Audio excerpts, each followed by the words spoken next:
Welcome back to BossPodcast.com. I am your co-host, Frederick Douglas Bussey, and I'm with my co-host, Richard Pierce, where we dive deep into the complex problems of running and operating a business, scaling it to 7, 8, 9 figures and beyond.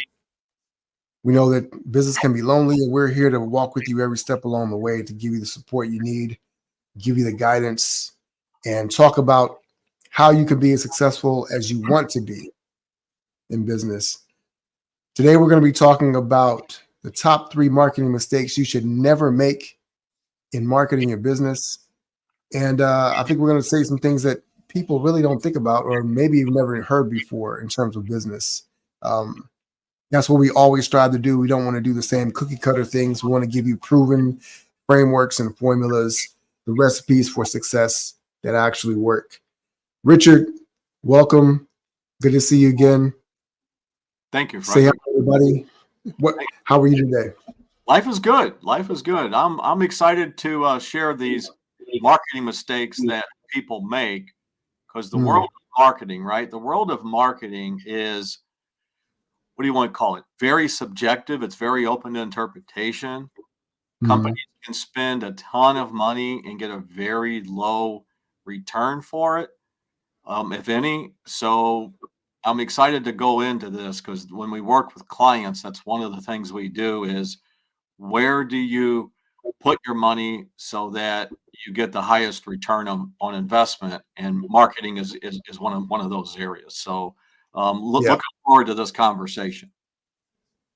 Yeah, I would say that one of the biggest questions that I get from people is around marketing. One of the most highly interested areas is around marketing, how people can get more out of it. They're very concerned about it as they're growing their businesses. What should we be doing? We know that we see a lot of tactics and things that are out there. And so people sometimes they're just kind of shooting in the dark, not really knowing what's going to work and not knowing why it works if it does, right? So as we're having this conversation today, I want to encourage our audience to drop your comments, your thoughts in the comments below, whether you're on YouTube, Facebook, or LinkedIn. If you have a question for us, feel free. We love to take things on the spot and make sure that it's really relevant to you where you are in your business as you're attempting to grow and get more momentum. So let's get into it, Richard, without further delay, right? What is one of the biggest mistakes that you see entrepreneurs making when it comes to marketing their business? Absolutely. So I think one of the biggest mistakes is not asking the question of, what do you really want to accomplish when you do the marketing for your business? I know that's right. That's kind of a silly question, but what specifically do you want to accomplish when you do marketing for your business? Because a lot of times people think marketing is just getting the word out about the business, just spreading the word, or whatever it may be. Let's say you're a restaurant, for example. Well, we just want to tell everybody that we've got this great Italian or barbecue restaurant. Right? Yeah. So you can spend a lot of money telling people that you've got this great restaurant, but unless you know that your desired outcome is to get more customers into your restaurant, then it's very vague, because you may, right, again, assuming the word assume. So you may vaguely have that in your mind, but you need to be very specific of exactly what you want to accomplish when you do that marketing. And again, I use a lot of air quotes here. People that are watching us can see this on the video, but people just listening, I'm using air quotes here. So think about it like this. If Frederick and I were to, go on a business trip, we have a desired outcome. We have specifically where we're going to. Maybe, right? Maybe we're speaking in public, we're meeting with some clients, whatever it may be. We know exactly where we want to go. We just don't get in a car or jump on an airplane and, hey, let's go wherever, type thing, because But I'm laughing because that's a crazy scenario. But people do something similar in marketing. They're just spending money. They're just They're just Hmm. building a brand. And what they're doing is they're confusing activity with progress, Right. activity with productivity, right? So let's say, for example, Frederick and I are going from Atlanta to a speaking engagement in Chicago. Well, we know we can fly, we can drive. We're just not saying, hey, we're just going to leave Atlanta and see where we wind up, Yeah. So, Right. Right. so, so that would be one of the items there. Figure out exactly like that restaurant, for example. Are you looking for catering customers only? Are you looking for people that want to do wedding showers at your restaurant? Are you looking for families of 5 that want to come there once a month to celebrate birthdays, anniversaries, special occasions, things of that nature? Hmm. Hmm. Right? So that's part of it. What comes to mind, Frederick, when we talk about that aspect? Yeah, I can't tell you how many times I have a conversation with an entrepreneur and I will ask them either what their goals are for the year or what their goals are specifically when it comes to marketing, when they mention that. And they don't have a number attached to it at all. They'll say things very general like more or lots or increase, right? Or better marketing, Yeah, right? Well, better than last year, right? Better than last year. Well, sometimes not. Well, sometimes they have no way of even knowing that. What's better is a feeling and not a number because they don't really track what they did last year in terms of maybe they know their revenue, but they don't really know how their marketing performed. And like you said, having a specific destination, a specific outcome is really, really important because you can't know if you're getting closer if you don't know where closer is, right? True. And very often, I think because it's nobody's fault. It's just that when you're in the weeds, a lot of times, like you always say, you're too close to the trees to be able to see exactly what it is that you're looking for. But if you want to improve your numbers, you want to be more profitable. If you want to get more momentum, let's say you're at $1 million a year already, you want to get to 1.5 or 2 million, right? Knowing what it's going to take to get there, how many more customers do you need on a weekly or monthly basis at what price point to be able to do that? And then that really determines a lot of the other things. We'll talk some more about those other things, but yeah, I agree with you 100%. People are much too vague a lot of times when it comes to really knowing what they need to think as a target for their business. Yes, absolutely. And like you said, a lot of people, they want more or better. That's very subjective. It's not objective. Like Right. saying, I want to make more Right. money. I want to work less hours. Well, what's more? What's less? So we have to look at it that is it 20%, tie a number to it. That makes it more objective. And that way, when we have that number, we know what we're aiming for. Like if Frederick and I are going to Chicago, we need to be there Tuesday by noon. We know that that's a number, just not be there sometime. So that would be kind of a subset of knowing what your desired outcome is. Tie a number to it, even if it's a conservative number, yet tie a number to it. And then we will know more specifically how to get to those steps and everything. Yeah, time numbers is super important. I know, and I think a lot of times people are afraid of the numbers because they're afraid. Oftentimes, I think that business owners are thinking, "What should I want? What should the numbers be?" And really, it's all up to you. If you want a certain outcome, that has to represent a certain number. And then knowing what that number is helps you to be able to dictate what the actions are from a practical sense.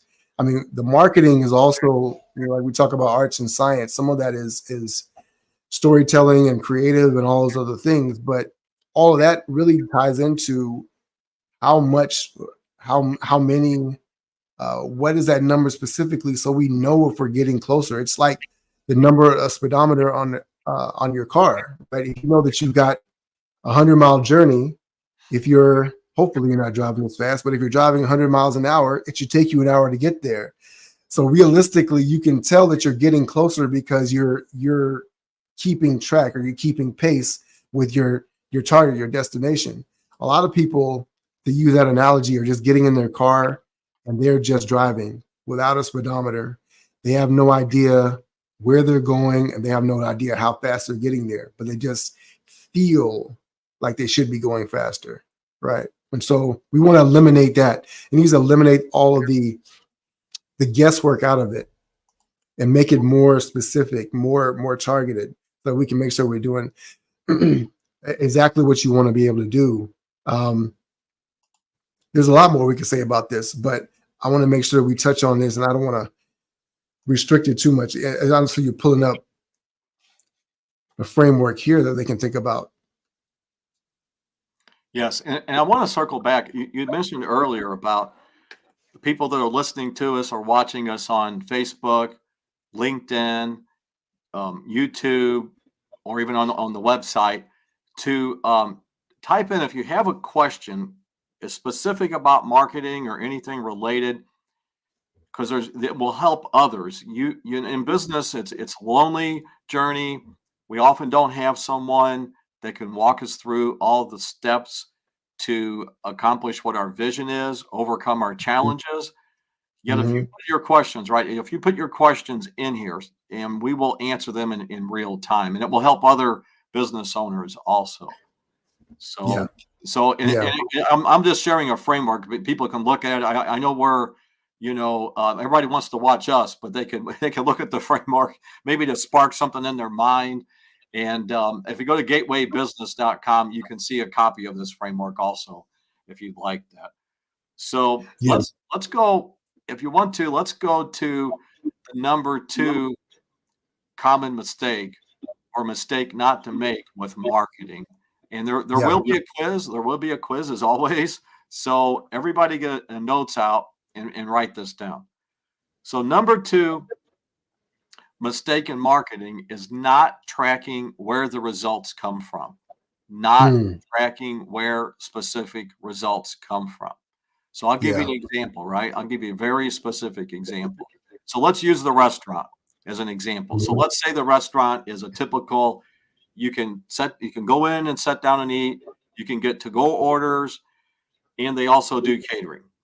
So, right? So if let's say you're in a local newspaper or the church directory, school directory, local Facebook group, whatever it may be, Chamber of Commerce, and you're telling them all, hey, we do catering, we do catering, and we've got, the best barbecue, the best Italian, the best pizza, whatever it may be. Yet only, 1% comes from catering, comes from new customers, yet 99% of your catering comes from existing customers. You're marketing to the wrong audience. So let me clarify that. Let's say it's the local Chamber of Commerce. You're marketing to them in their newsletter, yet only 1% of your existing clients read that newsletter, and you're spending money, right? And you're spending money marketing to them versus the customers that are already coming into your business. They're more likely to be customers for the catering. Does that have some clarity? I know I kind of threw a lot out there and everything. So I think you're dead on it. Yeah. I So, think you're dead on. Go ahead. So in this example, you would spend money marketing to existing customers for catering. You would go to those, right? You would go to existing customers that come in, they sit down, they eat with their family, and have a birthday party, whatever it may be, and then you market to them. When I say spend money, maybe give them a coupon. Maybe you say, well, if you buy, this enough to feed 20 people, we throw in a cake for your birthday party, something of that nature. So that's a better return on investment because you're going to have a higher conversion rate for those existing customers that are more likely to know your food, they like your food, and they're going to spend money in catering. So that's we're using a restaurant as an example. This could be with any type of business whatsoever. No, I think that's a great point.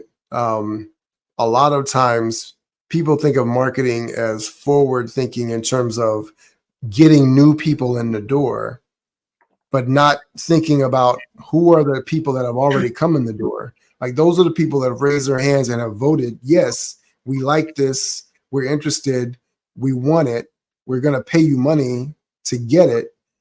So why wouldn't you look for more people like that versus just going out there and looking for randomly, right? Or speaking to the wrong person because you're not paying attention to who's already come in your door, who you've already served at a high level. A lot of the times as entrepreneurs, I think we're so worried about more in general that you're not being specific enough to really niche down and get very, very specific, very, very clear on who you serve at a high level and not just trying to open the door wider to get more people in. Yes, absolutely. And you hit the nail on the head there, Fredrick. It's who exactly are you looking for? You know, and again, we're using the restaurant as an example. We'll pick on construction companies next, but so we're using the restaurant. If they want more catering, then they need to know exactly what that is. You know, is it families doing birthdays and anniversaries, that want to feed 20 people? Is it a corporate event where there's 100 people or something of that nature? Two different categories altogether. Even though it's catering is the main category, it's like a subset of that category of business. Right. Yeah, I think one of the things that when you look at it, and I talked about this, I spoke at a conference this past weekend, and one of the things that people really liked was talking about how to get more specific with that niche. So if you think about a bullseye, right, you've got multiple rings around it. And so a lot of people, when they're thinking about that, even they're thinking about it in terms of a demographic, they're very, very generalized, right? So let's say that you're just doing, let's say you're a restaurant and you say, well, we serve people who like meat, right? Yeah. But you're a steakhouse and you sell a very, very particular cut, or you're a barbecue place, right? But if you're advertising to everybody and you're not, and I'm vegetarian or I'm vegan, I'm not interested in your restaurant. So how many times you show me ads and things of that nature? And if you're advertising to the National Vegan Association or whatever the case may be, then you're going to be missing the target. And so you're talking past me, but it's a waste of money. And I often see this sometimes when I see ads on YouTube or on television. I'm wondering who they're targeting because I'm seeing these ads and I'm thinking, do you know who I am? Why would you be sending these my way? Yes. And a lot of times there is no real thought to it. The thought is we've got a marketing budget. We've got to spend it to get as many people in as possible. And they're not paying attention to who their ideal client is, who they can serve at a high level, who they've served in the past that's already told them, so they can clone more of those types of clients. Yeah, no, that's so true. That everybody has seen those ads on every platform, YouTube, Facebook, whatever platform it is, that has nothing to do with you, right? It's like, oh, here's this what? How'd I get on this? But again, maybe it was targeted wrong or whatever it may be. So Yeah. Perfect example. Very, very good example there. Very good example. Perfect. Yeah. So are we ready for number 3? You want to go further into that one, or you want to go into number 3 and then we can circle to some other topics? Yeah, let's go into number 3 because I want to make sure we hit those and people can get those at the front end, and then we can either go deeper or if people have questions and we can expand on that as well. Yes. So number 3 is a secret. So I want everybody to make sure they're on secure networks and Wi-Fi here because we don't want anybody. No, see, just joking. Right. So So the number third, and we're going to pick on construction companies. Again, this could be anybody. We just work with a lot of smaller, mid-sized construction companies. So the third mistake is only marketing when you need business.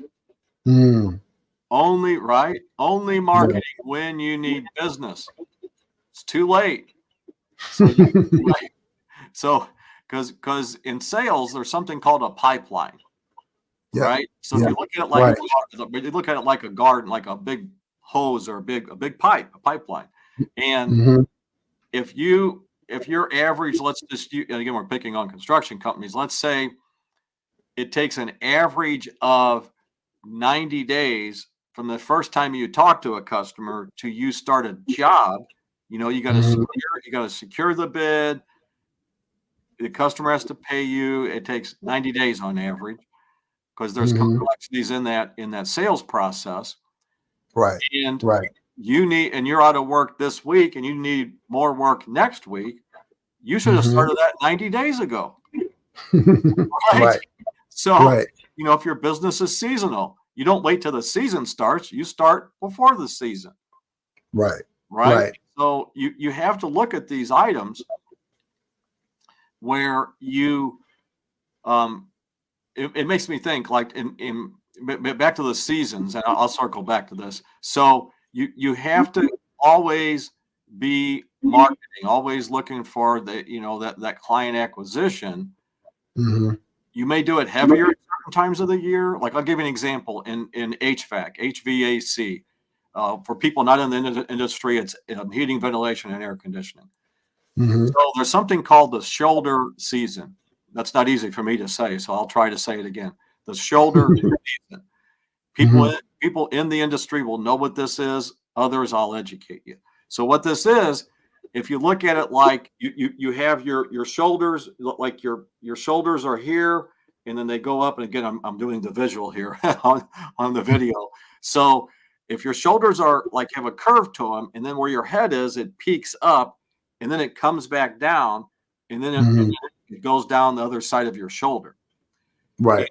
And in HVAC, you have times of the year, like now it's early spring, type weather. It's a little milder.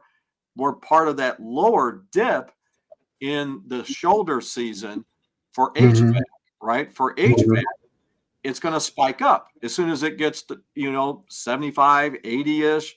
Well, guess what? Oh, my AC doesn't work as well, or something like that. Then it spikes back up.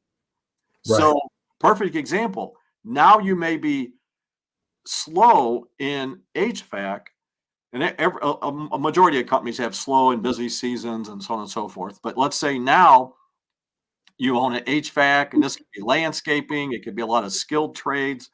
You own one of those businesses. You better be going out and reaching to, like Fredrick said earlier, your existing clientele, customers that you had last year. Maybe you haven't seen because it's a slower time of the year. You're a landscaping company, whatever, you use some skilled trade outside, whatever it may be. You better reach out to them now and start re-engaging that relationship, so that in 3 weeks, 8 weeks, 12 weeks down the road, they think of your brand first. So that's a perfect. I hope that shoulder. I hope I didn't. I was trying to draw over my head. People on the video saw this and everything. So I wasn't trying to dance. I promise. There was no dancing involved or something like that. I didn't know shoulder season means that you're shrugging all the time because you don't know what's going on. Like what season is? I don't know. Exactly right. But the main thing is, when there's a dip in business, that's when you should be have already be filling that pipeline and then thinking ahead, ever how far that sales cycle is. Is it 60 days, 90, 6 months, whatever it may be? If you're a real estate broker, here's a perfect example. If you're, a real estate broker, a real estate agent, whatever it may be, you've got to be ahead of the curve 60, 90, 120 days. Yeah, right. So that's the main thing. So again, just planning ahead and doing it consistently, even when you're busy. And that's the biggest challenge, I guess, with that. let's say you're the HVAC company, man, you're really busy. You don't even have time to do all the jobs out there, much less do, the marketing aspect. You better outsource it. You better, multiple things. You better look at your, is there somebody in your company that can do this a little bit extra? There's a way, because you've got to still be reaching out to the people to keep them engaged with your brand. Yeah, 100%. I think one of the things when you talk about it's too late to start, I remember my grandparents, they used to live in the country, rural, say that 5 times, rural Alabama. And, when you live in the country, they would have wells, right? And there's this thing that you used to have to do was that when you wanted to get water, you have to carry a bucket from the house out to the well, and then you would have to pump the well for the water to come out, right? And then you have to pump it, call it priming the pump, which means that you had to pump it so you could get the water up from the ground, deep, low, right, all the way up. And so if you have not primed it, most of us don't think of that today because we can just go get water and turn on the faucet. Sure. But in essence, before you could do that, you had to be priming it so the water would be ready to come out. Otherwise, you'd have to wait a long time for that water to get all the way up to 20, 30 feet from the ground. And a lot of people don't do that in business. They think of it, well, they only think about it when they're thirsty and don't think about the fact that there should be water for your business to feed and to nourish your business all around. You can do that once you fill that pipeline. Now you got to be able to sustain it, because like anything, pipelines get empty if you don't maintain it. And so when it comes to marketing, having a process in place, which is another element of this, we could talk about as well. We'll go into that deeper in probably another episode. But having a process in place. And so for a lot of people, to take your analogy, marketing is not only seasonal, it's tactical, and it's an event, not a process. Yes. Right. Yeah. I like what you said there about priming the pump. So I'm going to go a little deeper into this, because that's what we want to do on this show. Is we're going to give you actionable items to make your business better today than it was yesterday. Right? Yes. We're going to walk you through every step. So, and again, this is top secret. Don't let your competition know this, anybody. Okay. So I'm going to give you a couple examples. I'm going to circle back. And again, we're just picking different industries that we work with all the time. So I'm going to go back to HVAC. And again, this could be any skilled trade. It could be landscaping. It could be electrician, plumbing, drain service. I mean, it could be multiple items there. Irrigation. So again, is everybody on secure Wi-Fi? Just want everybody to make sure nobody else is listening to this that you don't want to hear. So here's a perfect example. So let's say you're an HVAC company, and I'm going to pick Mrs. Henderson. Mrs. Henderson is a customer, residential customer, and you have her and you're going to do a checkup on her system. And think about her neighbors. How do you market to her neighbors? This is top secret. It works incredibly well.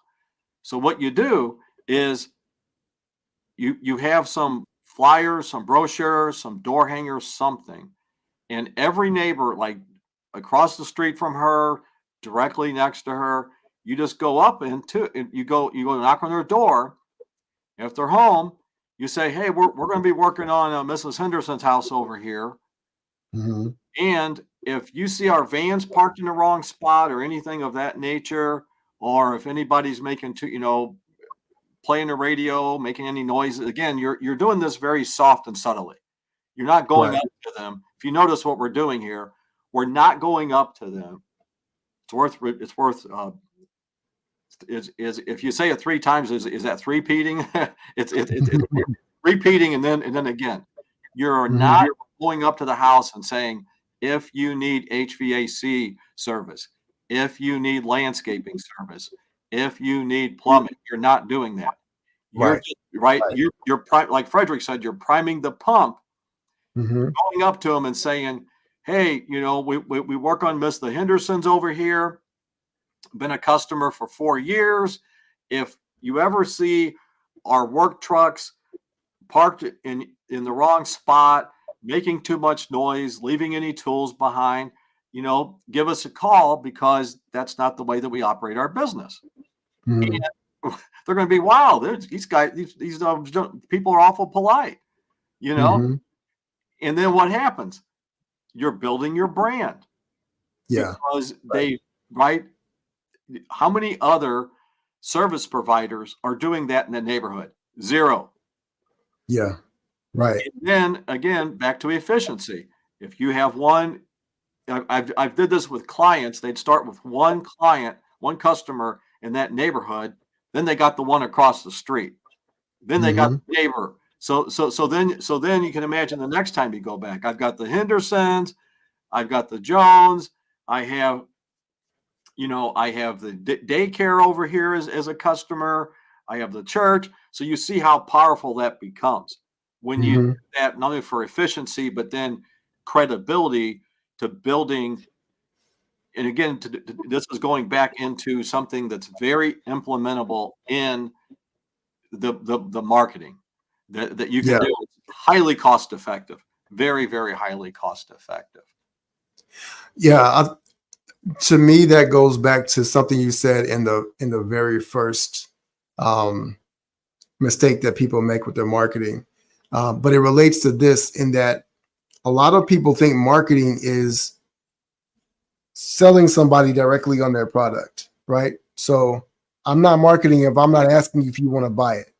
When in reality, there's different aspects of marketing. There's advertising, there's marketing, there's sales, right? There's fulfillment. And so all of those, or the branding, all those things are a part of that process, but they're different parts. And the thing that you want to do is you want to set yourself apart from what everybody else, because like you said, everybody else is going to be coming out, knocking on doors, sending mailers, doing ads saying you should buy us, use us for HVAC, we're the best, et cetera, et cetera, et cetera. But there's nothing more powerful than your neighbor already using them and you already being in the area, right? And then you demonstrating the culture of your company. Like you said, we're courteous, we're considerate.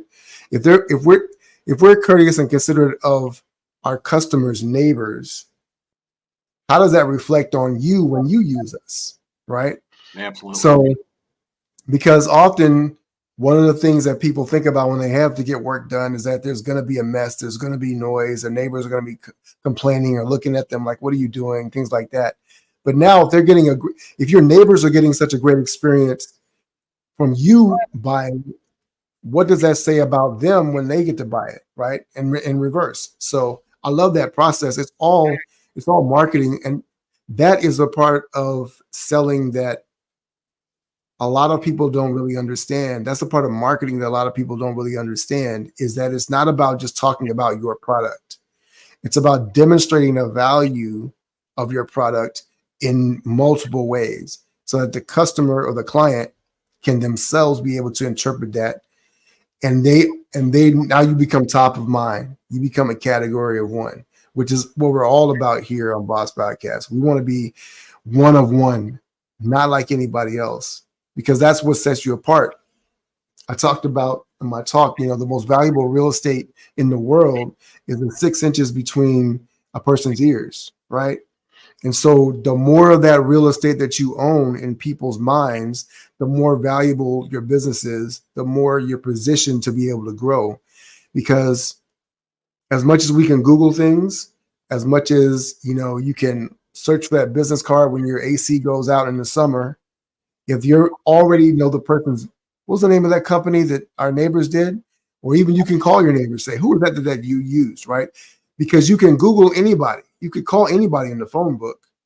You want to be searching for a particular type of company. You want to be that company that people are looking for specifically, saying, I want them. I want to use them because I already have a good understanding of how they're going to treat me based on how they treated me when I wasn't even a customer. Absolutely, absolutely. So very true. Is just like you said, it's that mind space. Because with Mhm. today with technology and the interwebs, you can easily get on your phone, any browser, and find whatever it is. You need a swimming pool, maintenance. you need appliance repair, you need whatever it may be, but that mind space and that trusted relationship with someone, like you said, is it your neighbor? Is it someone you do business with? That is what makes the biggest difference. I want to share another, I'm watching the time here, but I want to share another, again, implementable. And I'm just talking about service trades. This could be other businesses also. I've actually seen this work with automotive repair shops. So for something called a bandit sign, Frederick, do you know what a bandit sign is? I don't think I do. Okay. So everybody is seeing these bandit signs. If you go around your neighborhood and there are these, they're usually made out of some type of like styrofoam or that not PVC. What's that little plastic? They're usually 18 inches by 14 inches, and it'll say tree service, we buy cars, we buy houses, we power wash your house, right? It's like a real estate sign, but it's less costly. It doesn't quite, not as durable.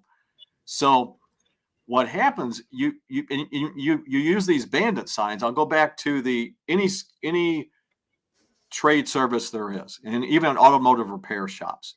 So again, swimming pool, plumbing, irrigation. I'm just thinking it's early spring, so all of these types of, HVAC. And let's say, and I'm using Mrs. Henderson again. So let's say you do Mrs. Henderson is a customer of yours. Ask her, say, Mrs. Henderson, we would really like to get more customers like you.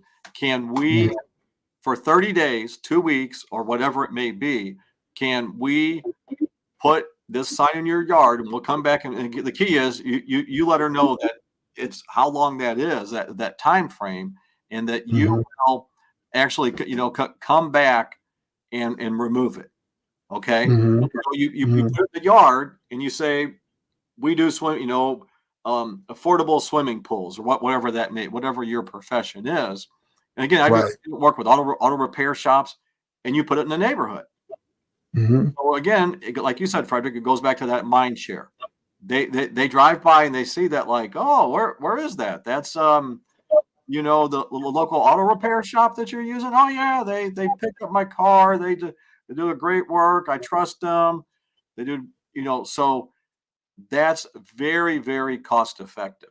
It may sound rudimentary. Is that how you pronounce it? I think, but it's, but it's highly, highly cost effective, and you get more people in a targeted area that way. So one of the things that so my wife and I, we got a new alarm system for the house through Vivint. And one of the things that the salesperson did was say, we'll give you a discount, and all we want you to do is just let us post one of the signs in the yard. And they actually didn't talk about removing it or whatever. Yeah. But one of the reasons why this is so effective is because when you're driving around a neighborhood and you see multiple of those signs there, it is another sign of proof. It's like, on Amazon, you look at testimonials, right? But we're looking for social proof. Dave Trott talks about the fact that the most viral form of media is the mind, because that's where things go viral first. And when we talk about social media marketing, people always think about it being on their phone or on a computer.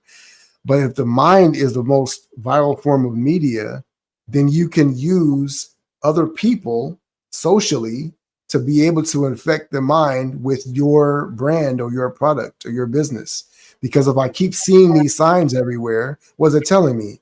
This business must be popular. They must be trustworthy. They must be good, because a lot of other people are buying them. And what people are trying to do is they're trying to decide. We have to make a lot of decisions throughout the day, right? The more decisions you can take off someone's plate, or the easier you can help them to make a decision, the more powerful your marketing is going to be. And so by having that proof, that social proof, wherever people go throughout the neighborhood, throughout your town, that just amplifies your message, that amplifies your marketing, and it breaks down that barrier for you to establish trust and to be able to onboard more clients like your ideal client, which goes to point number 2. No, that's so true. Yeah, because like you said, it's that virility is in someone's mind. So I think like back to the people have to make a lot of decisions. So the simpler you make that decision, the more Mm-hmm. likely they're going to use you. So Yeah. I think that alarm system is a perfect example. They're going to give you a discount, which again, it's already built into the price if they're pricing Right. structure, right? And again, people are going to do it. It's like, yeah, sure, then you tell your neighbors, like an alarm installed. So Mm-hmm. perfect example. And it even works too. Again, we'll circle back to restaurants. Let's say the restaurant's doing catering for family birthday party, corporate event, whatever it may be. Mm-hmm. Do you have like some brochures, postcards, something that you leave at that event? Because people always ask, hey, where'd you get this food at? But if you Mm-hmm. have something they can take with them, or even next level, and again, if you own a restaurant, don't tell anybody else this, it's a secret and everything. So get permission from the you know event coordinator, ever who's ordering that catering, to get a list that you could send some recipes to of everybody that's attending. Think of the Mm-hmm. power of that, right? Mm-hmm. Here's our pasta, here's our you know special sauce or whatever it may be. We just want to send them a couple recipes that people ask about all the time. Yeah. So you Yeah. see, again, don't tell your if you own a restaurant, don't tell your competition this type of thing. Absolute game changer. So again, we just want to give people bite-sized takeaway items. And again, if anybody has any questions, I can go into some other industries too. I'm just picking industries everybody can relate to. Yet we know these types of items very specifically for every industry. There are some items out there that will be absolute game changers. We would welcome the question and glad to share it with you. Yeah. Yeah. Please drop those questions or comments. Even if you're watching this on a replay, drop a hashtag replay and drop your question in there. And we'll either address it on a future podcast, or we'll talk to you directly in the comments below to kind of address that, to make sure that we're getting the answers that you need for your business right now. Richard, in the last few minutes before we get out of here, what are some ways that business owners can be thinking about marketing Yes. in their business So that it should be? yeah. So I would say one of the items when I work with business owners that are clients is block out time to do marketing. Back to the consistently, like we said earlier in the show. Block out Yeah. time every week. I don't care if it's 20 minutes, an hour and a half. Have a structured calendar. And we're going to go later, a future show. We're going to go into how to, avoid quote unquote burnout, stress, how to optimize the chaos. But one of it comes with time blocking, and I'm going to call it the optimal calendar. I was thinking about this yesterday when again, success leaves clues. And when I've worked with successful business owners, I've seen they do this consistently. You have to have that structure. And one of it is just plug in. I know it sounds very fundamental, but it's not done consistently. You get busy with employees, you get busy with current customers, putting out fires, whatever that may be, yet you have to block that time out. So Yeah. that would be one of the takeaways. I would say it's very fundamental, yet not everybody masters it. Not everybody does that consistently. That would be the biggest item. And then with that, I don't think we mentioned it yet, but we have a business tool that we will send to you, USPS, old school. We will send to you. Either visit BossPodcast.com or GatewayBusiness.com. Shoot us a text, shoot us an email with your information, and we will mail this to you. No credit card necessary. We're just here to build long-term business relationships. A lot of people have really said they found a lot of value with this tool that we will mail to you. Yeah. I think when it comes to marketing, they need to think of business owners need to think of it as an integral part. I think people think of marketing, again, to go back to the event versus a process, they think of it as something that they do that is separate from their business and not something that is a part of their business. And so it pops in their mind, oh, I guess I should do some marketing, as if that's not part of actually running your business, right? Any major corporation has a marketing department, and yet you'll find over and over again, people think of the marketing department as separate from the business. Oh, the marketing guys want us to do this, or whatever the case may be. And so it translates all the way up to bigger corporations. The marketing is an integral part of what you do, your culture, your delivery, your techniques. If you as a restaurant are very specific in your cuisine, right? That's a part of your marketing, right? Even the thing that you create is a part of your marketing, because that's part of the story of telling what you do and why you do it, how you do it differently, how you position yourself. And so I would just encourage entrepreneurs to be thinking about how can we integrate that more into our thinking and the execution. Like you said, structuring time in the day to be able to actually do that versus thinking about it once in a while, or thinking about some sort of campaign, or even just hiring an agency. There's nothing wrong with hiring an agency, but even if you hired an agency to do the marketing, that needs to be a part of your business process. So who you hire to work with you needs to really understand that and really be intimately a part of it. And so if you're separating that out, you're actually making more work for yourself instead of making it easier and being able to build more momentum. Wise words, very, very wise words on everything. Very true. All right. So this is about it. We walked through the 3 top mistakes you should make and you should never make in your business when it comes to marketing. Richard, I think you gave some really, really insightful tips and insight on how people can do that. They work across many different areas. I'd love to know your thoughts. We'd love to know your thoughts on what you heard here today. If it was valuable for us, let us know. If you'd like to hear other things that could be more valuable for us, let us know in the comments. If you're watching this on a replay, drop a hashtag replay and just let us know what you're thinking. If you have questions, etc., be sure you go to BossPodcast.com or GatewayBusiness.com to get that free business tool. We'll send it out to you so we can support you in this singular, lonely journey of building your successful business. Richard, any other thoughts? Just take action. I think that's the key. Is we often get paralyzed because there's so many decisions to make in business. So just pick 3 items that you're going to move ahead in your business 100 miles an hour versus 100 items 3 miles an hour. We often try to do too much in business, and then we get foggy, don't get the results that we're looking for. So just take action and get 1% better every day. That's the key. I love it. I love it. Let's go 100 miles an hour. For Richard Pierce, I'm Frederick Douglass Bussey. As always, ever